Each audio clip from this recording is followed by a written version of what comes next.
Là, il faut que le public te laisse se concentrer. Non, mais il est complètement dans son match, il n'y a pas de problème.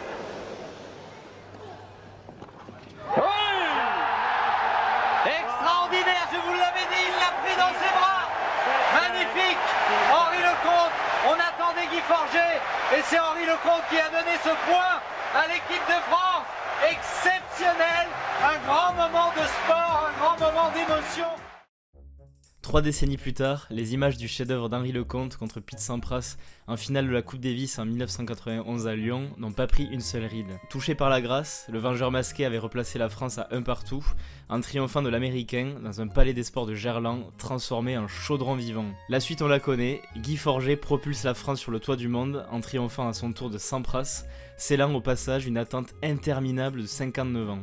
Malgré son emploi du temps de ministre, ses nombreuses sollicitations et ses voyages harassants de l'époque, Henri m'avait fait l'honneur de se replonger avec moi il y a 2 ans, en 2021, dans ce week-end historique à Lyon, à l'occasion de l'anniversaire des 30 ans de la victoire des Bleus en Coupe Davis. Au programme, le vengeur masqué revient sur cette formidable épopée et son incroyable résurrection vers le plus haut niveau, lui qui avait dégringolé au 159e rang mondial quelques mois à peine avant le début de la finale en raison d'une blessure au dos.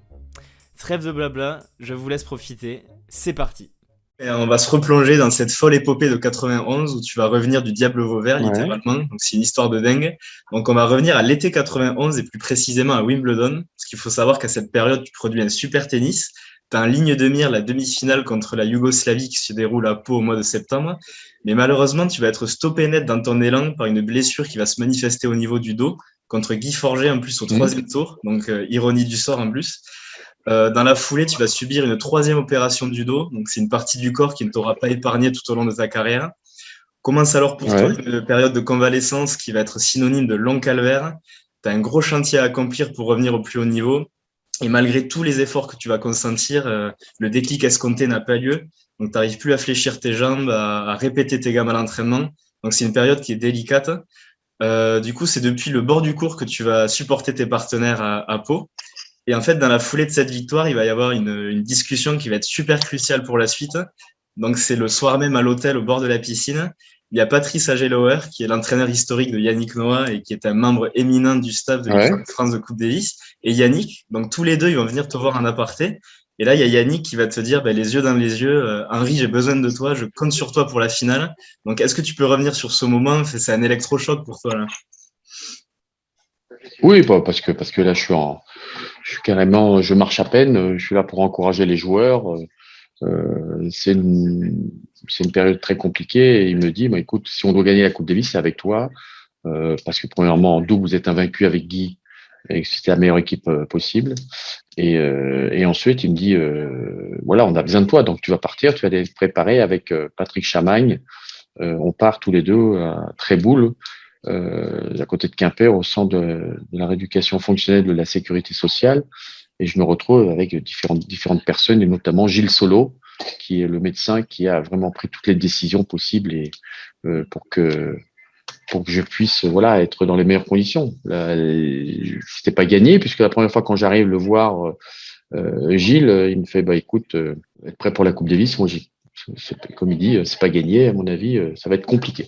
Il me dit on met en place toute une structure. Donc, il a mis toute une armada de personnes pour pouvoir m'organiser et avoir une rééducation vraiment très, très pointue. On s'entraînait entre 6 et 7 heures par jour avec Patrick Chamagne, réapprendre à marcher, réapprendre à servir, réapprendre à courir, et aussi faire l'otarie dans la piscine avec tout le monde, tous les gens du centre de rééducation. J'étais pas du tout mis avec un bassin privé pour moi, j'étais avec tout le monde. Et c'est peut-être aussi ça qui m'a permis de retrouver un petit peu la joie de vivre et aussi de me battre. Donc, parce que ces gens-là étaient tous derrière moi. Donc, par la suite, ça a été toute une organisation, puisque un mois après, j'ai fait un test avec Patrice à Paris. Ça s'est avéré positif et il me dit, écoute, si vraiment t'es vraiment bien d'ici un mois, tu joueras en double avec Yannick à Bercy pour voir si vraiment ça fonctionne. D'accord. Et par la suite, ça a fonctionné, puisque juste après, bien sûr, Bercy, on fait quart de finale avec Yannick. Mhm. en battant son taureau et une autre personne au premier tour en double. Donc, il se dit, bah, écoute, Henri, t'es prêt? Bon, on va pas faire encore quelques tournois. J'avais fait un tournoi, je crois, au Danemark et j'avais fait finale en double avec Tariq Benabiles. Ouais. On est allé pour se préparer à Montreux, qui était Mhm. l'endroit, le stage de préparation avec Jean-Claude Perrin, avec Frédéric Roche. Non, Frédéric n'était pas là, Mhm. avec Jérôme Bianchi, avec toute l'équipe. Et puis là, voilà, Mhm. commencer cette remontée incroyable. Incroyable. Mais du coup, tu l'as évoqué tout à l'heure, donc dans ton centre de rééducation à Tréboul, tu vas côtoyer au Mm. quotidien donc des accidentés de la vie, donc des gens, des paralysés, des handicapés, donc des gens qui pour la plupart ne pourront plus jamais marcher de leur vie. Donc, est-ce que tu peux Mm. revenir un peu sur cette période où tu as dû prendre un recul de ouf sur plein de choses, j'imagine, ouais. Bah, lorsque tu côtoies des gens qui, eux, ont eu des accidents, euh, on est des êtres humains, on est tous les mêmes, mais simplement on relative les choses, on va le relativiser les choses, pardon.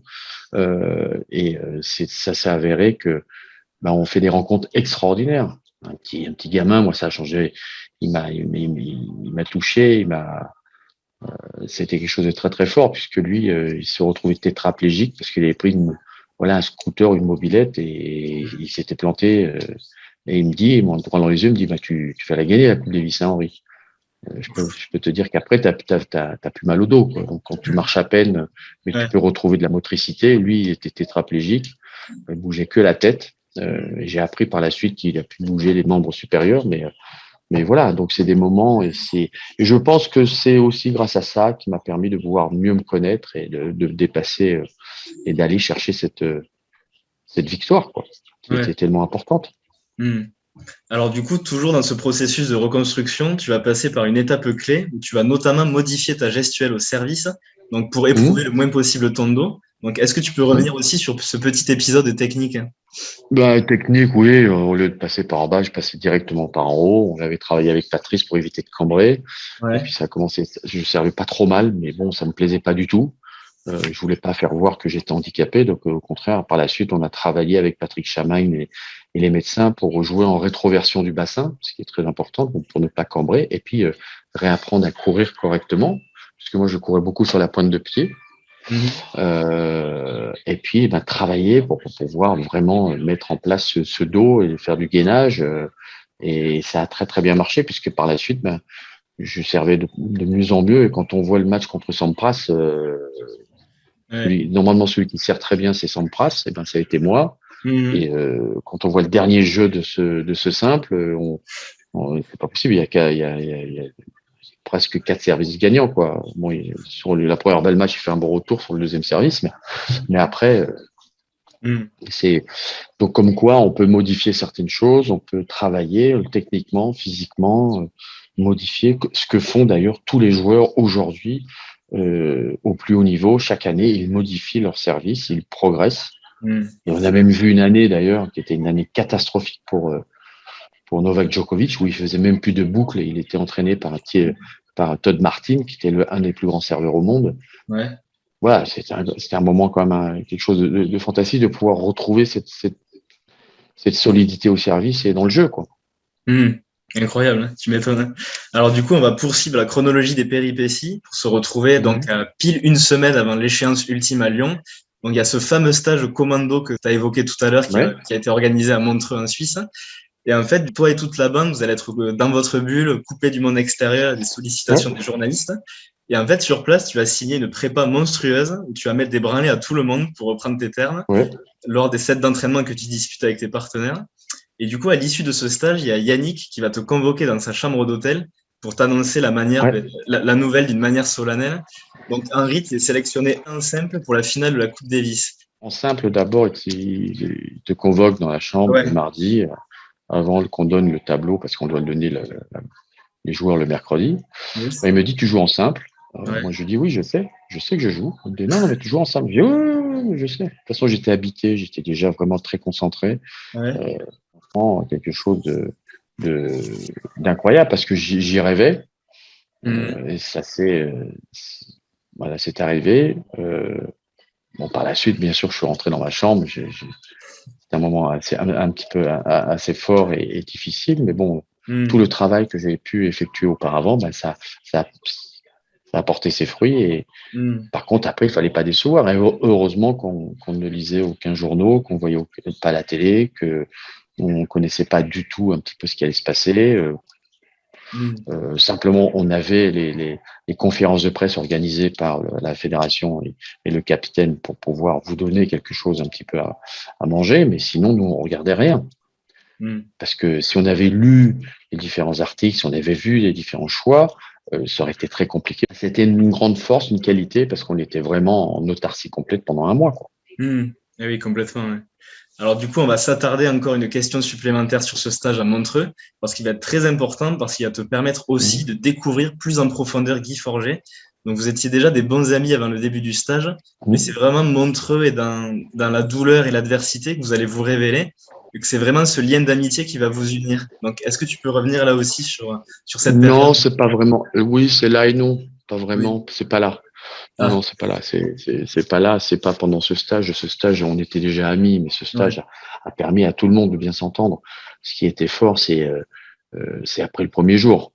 Le stage avec Guy, l'intelligence de Patricia Joller et Yannick, c'est que j'ai pas joué Guy en simple parce que j'aurais très bien pu le battre. Et là, au contraire, ça aurait fait quelque chose de différent, je pense. Même si le premier jour, on pensait que Guy avait la possibilité de battre Agassi, c'était pas le cas. Mais le fait d'avoir fait un partout, au contraire, ça nous a vraiment resserré et le double a été quelque chose de primordial. Et c'est ça qui nous lie aussi à tellement fort, c'est qu'on a un vaincu en double et après, le fait que Guy gagne le dernier match, et ben voilà, ça a scellé ce socle-là. Mais le stage a été quelque chose aussi qui n'était pas simple, hein, qui n'était pas facile parce qu'il fallait s'imposer à la fois, mais aussi ne pas être trop différent des autres, bien au contraire, et de rester tous en osmose. Donc, il n'y avait pas du tout pendant le stage, il n'y avait pas du tout encore de préférence par rapport à certains joueurs. Yannick le disait où il voyait les résultats, mais il n'y avait pas, tout le monde était vraiment soudé, quoi. C'est ça qui était bien. Ok. Alors du coup, maintenant, on va plonger dans ce week-end historique à Lyon, donc à Gerland. Donc c'est Guy qui ouvre le bal contre André Agassi et malheureusement, il va s'incliner en 4 manches non sans démériter. Donc c'est fort logiquement qu'il regagne les vestiaires en étant super dépité. Et il va y avoir une scène qui est absolument légendaire où toi, du coup, tu t'apprêtes à entrer dans l'arène. Tu vas croiser Guy qui, lui, est dans la salle de soins sur la table de massage. Et tu vas aller le voir et tu vas poser ta main sur son épaule et tu vas lui lâcher cette phrase qui est devenue mythique, du coup. T'inquiète, je vais lui mettre une branlée à l'autre, donc en parlant de Sampras, et on va revenir à un partout. Donc il faut savoir que toutes les personnes qui étaient présentes dans la salle ce jour-là se souviennent du regard qui était complètement habité que tu avais. Donc est-ce que tu peux revenir sur l'état mental dans lequel tu étais et ce moment qui est fou, quoi? Ouais, j'étais dans la zone. Dans ce moment-là, j'avais tellement travaillé, j'étais tellement fort que j'étais dans une zone où j'étais imbattable. C'était quelque chose de. Je pouvais courir et traverser le mur. Le mur, il tombait. Tellement j'étais dans une phase qui était ce qu'on appelle complètement habitée, la zone où tu es en avance sur tout le monde. Je voyais le jeu, je voyais ce qui se passait et j'ai dominé la situation. Et ça, c'est quelque chose que l'on a peut-être 3-4 fois par an. Et c'est l'énorme différence avec, par exemple, les joueurs actuels ou les meilleurs joueurs du monde, c'est qu'eux, ils arrivent à rester dans cette zone pendant très, très longtemps. Après, ça, c'est tout un travail mental que aujourd'hui, que l'on peut travailler, bien sûr. Mais moi, j'avais aussi, pas inconsciemment, mais vraiment travaillé en disant, voilà, je vais travailler tellement que j'arrive à être vraiment dans ce confort et dans cette réussite-là. Après, il faut savoir comment, pourquoi, et y rester, quoi. Donc, ça, après, c'est autre chose. Mais à ce moment-là, c'était sûr, je le savais, moi, que j'allais battre Sampras. Fabuleux. J'étais dedans. Oui, j'étais, voilà. Énorme. Alors du coup, avant votre sacre en 91, les Français dans le monde du sport avaient un peu cette étiquette de loser magnifique. On avait plus tendance dans l'imaginaire collectif de se souvenir de la défaite de l'équipe de France de Platini en 82 contre l'Allemagne en Coupe du Monde, plutôt que la victoire de la même équipe 2 années plus tard à l'Euro en 84. Donc est-ce que tu penses que votre victoire collective et cette communion avec le public et la méthode Noah, ça a permis d'insuffler un changement de mentalité en France à ce niveau-là? La méthode, c'est-à-dire, c'est toute la préparation. Une méthode, ça peut être la méthode de Yannick, ça peut être la méthode de quelqu'un d'autre, mais si les joueurs ne le font pas, ça ne sert à rien. Ce qui est important, c'est c'est de savoir pourquoi et comment. C'était l'époque, bien sûr, c'était la France qui gagnait, mais pas en totalité, perdait souvent en finale. Nous, on a inculqué une nouvelle direction, une nouvelle façon, une nouvelle approche de préparation et aussi, on n'avait plus peur du tout de nos adversaires. C'est David contre Goliath, mais on a prouvé qu'on était capable de le faire. Alors, bien sûr que ça a inculqué, je pense, la France qui gagne. Ça, c'est clair. Que ce soit dans le sport individuel ou par équipe, on l'a démontré. Et ça a été quelque chose de très, très fort, très important. Ça a permis à d'autres sportifs, même si auparavant, on avait quand même des Prost, des Platini, des Fignon, des Bernard Hinault, des Yannick qui ont gagné le Grand Chelem, mais il fallait faire le cap et tuer un petit peu la bête, comme on dit, pour pouvoir être plus fort, plus performant. Mais si on n'avait pas aussi ces personnes-là, on n'aurait jamais été à ce niveau-là. Ouais. Donc, il faut aussi faire abstraction, pas abstraction tout ça, mais faire attention et se dire, voilà, qu'on a eu aussi cette chance d'avoir ces joueurs-là. Donc, de toute façon, les records, les joueurs, les meilleurs joueurs du monde, on est là pour les battre et dépasser ces choses-là. On avait dit que jamais Sampras, on n'arrive à jamais dépasser 14 grands chelems, on en est 3 fois 20. Ouais, donc, c'est abusé, ouais. Voilà, c'est abusé. Maintenant, aujourd'hui, je suis sûr que celui qui en gagnera 10 grands chelems, déjà, il n'est pas né. Mais donc, même dans le monde entier, hein, après, c'était une génération complètement différente. Mais c'est vrai que c'était important on a ouvert la voie. On a ouvert la voie, que ce soit pour le handball, que ce soit pour le basket, que ce soit aussi pour le football en 98. Ouais. Et ça a été quelque chose de très, très important parce qu'on s'est dit maintenant, les Français, c'est plus des losers. Ah ouais. Vous avez été les précurseurs. Attention. Ouais. Okay. Ouais, bah, ça faisait 59 ans qu'on n'avait pas gagné la Coupe Davis quand même. Hein. Incroyable. Alors du coup, dernière question toujours axée sur la Coupe Davis. Donc je pense que je connais déjà la réponse, mais toi qui as connu le chaudron vivant de Gerland en 91 et cette communion absolue avec le public, qu'est-ce que tu penses du format actuel de la Coupe Davis qui a été racheté par Gérard Piquet et le groupe Cosmos? Non, mais c'est même pas la peine d'en parler. C'est honteux. C'est honteux. C'est honteux. D'ailleurs, ils sont en train de réviser un petit peu leur copie. Ouais. D'ailleurs, nous, on n'est plus maintenant tête de série, donc on va faire un match de qualification qu'on va jouer certainement chez nous en France ou alors à l'étranger, mais dans le pays auquel ce sera, c'est beaucoup mieux parce que ça rappelle un petit peu aussi un peu la Ryder Cup. Je pense qu'aujourd'hui, ils doivent vraiment réviser leur copie parce que ça fait 2 années que ça joue à huis clos, qu'il n'y a pas vraiment d'éthique par rapport aux joueurs, au pays, parce que bon, voilà, on joue, c'est comme si c'était un tournoi par équipe. On fait la World Cup, à la limite, la Lever Cup a beaucoup plus de puissance que la Coupe Davis aujourd'hui. Moi, je suis allé à la Lever Cup à Genève, c'était incroyable. Fantastique. Ambiance de dingue. Ouais. C'est la Ryder Cup, c'est ça. Et c'est 10 fois plus puissant, plus fort. Aujourd'hui, je vois pas pour. Alors moi, à ce moment-là, je crois que je vais me proposer pour remettre en place la Champions League, par exemple. On va la modifier. Tout le monde doit rester à sa place. Ouais. L'argent ne fait pas le bonheur. L'argent ne fait pas tout. L'argent ne remplace pas ce que l'on a au fond de son cœur, la foi, tout ce qu'on a aussi, ce qu'on représente dans tous les sports confondus, hein, parce que il n'y a pas que le tennis, c'est pas ça, mais on regarde ce qui se passe, on regarde ce qui se passe un peu en Chine en ce moment. Après le problème qu'il y a avec cette joueuse, l'ATP prend la décision de ne plus aller en Chine. Donc même si pour eux, c'est un pays qui a d'énormes budgets et qui va certainement être très difficile pour le WTA, mais ça, j'aime les hommes qui prennent des décisions comme ça et qui puissent se dire, voilà, non, c'est notre sport, c'est important, on défend nos joueurs et nos joueuses, il faut le faire. Mais on n'a pas besoin d'un joueur de foot qui connaît rien au tennis. Voilà. Logique, ouais. Ok. Alors du coup, on a terminé la première partie de cet entretien qui était axé sur la nostalgie et tout ce qu'il y avait autour de la Coupe Davis et de cette épopée fabuleuse en 91. Donc maintenant, on va conclure cette petite interview par une deuxième partie que j'ai intitulée « Les questions de service volées », donc pour rendre hommage à ton style de jeu. Je vais te poser une petite série de questions donc au tac au tac. Donc Allez. ça va fuser encore plus vite que ton service à l'époque. Alors du coup, Henri, à quand remonte la dernière fois que tu as écouté Saga Africa de Yannick Noah? Ouais. Bah, moi, tu peux l'écouter de temps en temps parce que ça passe encore un peu à la radio. Et sinon, ça fait longtemps.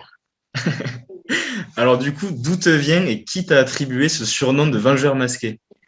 Yannick, 92, Ok, Roland Garros. ça marche. Alors selon toi, qui est le gaucher le plus esthétique de l'histoire du tennis, sachant que tu peux te citer? Rod Laver. Ok. Alors j'ai appris au cours de mes recherches que tu es un fan absolu de sport automobile et plus particulièrement de Formule 1. Alors qui est ton pilote préféré toute génération? Senna. Ok, parfait. Et pilote actuel préféré, si tu en as un. Bah, on pourrait dire Hamilton. C'est vrai qu'il a la meilleure voiture. Mais ils sont tous aussi assez incroyables. Moi, j'aime bien aussi Ricardo Ok, ouais. parce qu'il a une belle personnalité, beau cœur, il se marre tout le temps, il est toujours joyeux.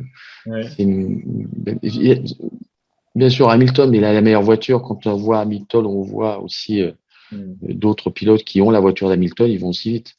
On avait vu Hamilton, bravo. George Hamilton, Russell bravo. n'avait pas été loin l'année dernière. George Russell. George Russell, je pense qu'il y a quelqu'un dans les stands qui appuie sur un bouton. Tu vois ce que je veux dire? Ah ouais, le pauvre, c'est terrible pour lui. C'est possible. C'est possible. Ouais, c'est pas impossible.